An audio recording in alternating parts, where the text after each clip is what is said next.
How can healthcare organizations balance those cost reduction efforts that we're seeing really across the board for a lot of organizations with the need to invest in their workforce and make critical investments? Yeah.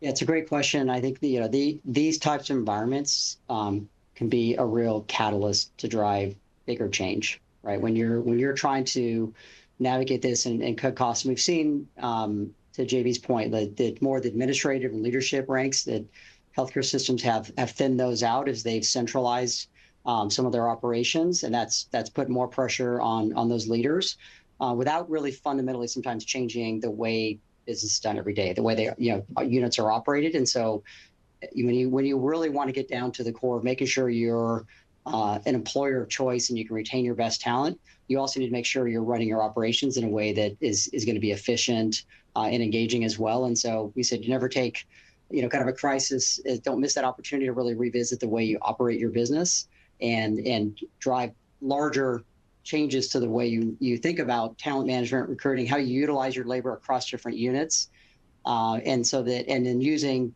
tools of engagement, better data to make decisions around staffing levels versus historic norms you may have applied. Kind of rethink everything you do, and really force change, which can be difficult for any leader to make. Right, you all have kind of the way we've done things. But if we really want to get down to the core of how we operate and fundamentally change and be more efficient, you have to challenge the norms and push through that as well. So that is something that I think every organization struggles with, not only in healthcare, but I think it's going to be paramount to kind of changing the paradigm, particularly in an industry though that is runs on pretty thin margins to begin with. You can't leave any stone unturned in how you think about your operations. Yeah, it's such a fine balance. And again, the change management piece is so important to be able to accomplish some of these things. Jim, what does this look like from your perspective? Yeah, similar to what Brian mentioned, I do think that healthcare organizations are trying to shift away from really that focus of hiring at any cost, or hiring at any cost mindset, I should say. And then really, how do we get the right mix? What is that right workforce mix? And also, while reducing what the reliance is on premium labor. So, it's interesting because the one common question we hear the most is, what is that right balance between core and contingent, right, workers? Everybody wants to know, where should they be between that mix? And really, the truth is, there is not one size that fits all. It'd be darn easy if it was, but there isn't. So the ideal mix is really going to be highly prescriptive to each organization's needs. Some healthcare systems operate at 69% core, 31% contingent, others more like 50-50. And then, you're impacted sometimes by the ruralness of your healthcare system, union environment. And there sometimes we see ratios that are as high as 93% contingent or 7% core, right? And that is, in specific units or specific hospitals. And so, those are challenging. So there are several factors that influences, right, that balance. It's of course the workforce demographics, it's accrued PTO levels, right, union contracts. And then in the past recent years, there's been more of a large influx of new grads being hired. And with that comes some increased FMLA usage. So that's where these dynamics really will impact where you want to be and where you want to get to with regards to how you're balancing your core and contingent workforce as to one strategic approach. Yeah, absolutely. Can I just go ahead, Brian. It's such great points there. And I think that's one of the things we've heard from clients is, and Jim made that point, like kind of hired any cost.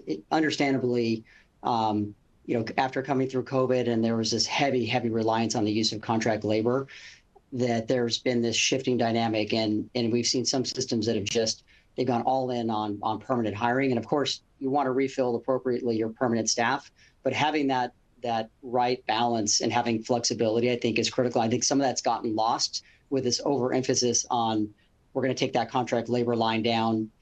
Some have said we want to target it down to zero. But there's a very heavy cost for that when you're, particularly, again, depending on the market or the specialties, trying to get to full staffing levels can be very expensive. It's going to drive more wage inflation. We've seen that through prior cycles.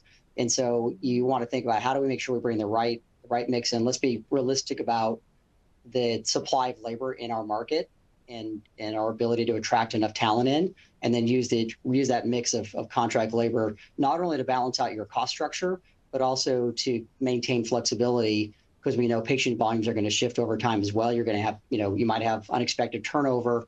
And so trying to always be at full staffing levels, it can be a very expensive proposition. And I think there was that mindset around, we're going to bring down contract labor, but maybe an over indexing on that now.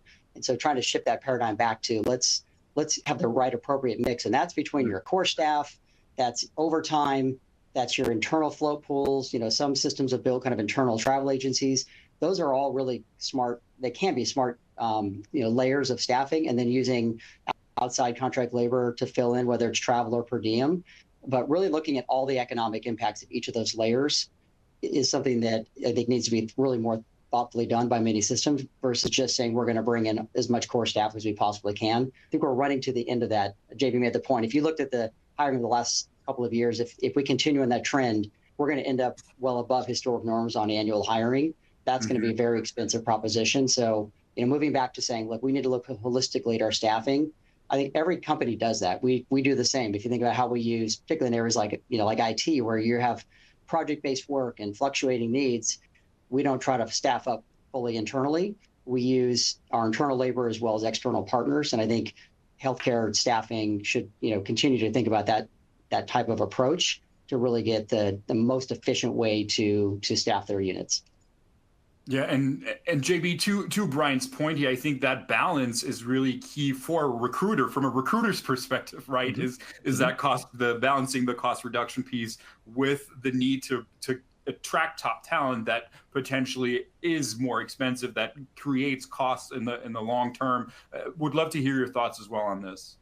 Well, when I think about it, it's really prioritization of what departments, where do you start when you're kind of coming from behind? And when I think about it, it's make sure that the departments that are staffed first are the ones that are your revenue generating or your profit producing departments. So there's a few things to look at here. Number one is attrition, and that's kind of a hot topic in this world. But attrition can be caused by a few different things. You've got to take a hard look at the leadership within that department. Is that the right person? Are we seeing attrition because it isn't the right person? Second would be just looking at that wage competition like we've talked about. Do you have a competitor across the street, across town, within the same region? And we've seen this where they've renegotiated a collective bargaining agreement across town, and now we're seeing more attrition within one of our partner departments. The final thing too is patient ratios.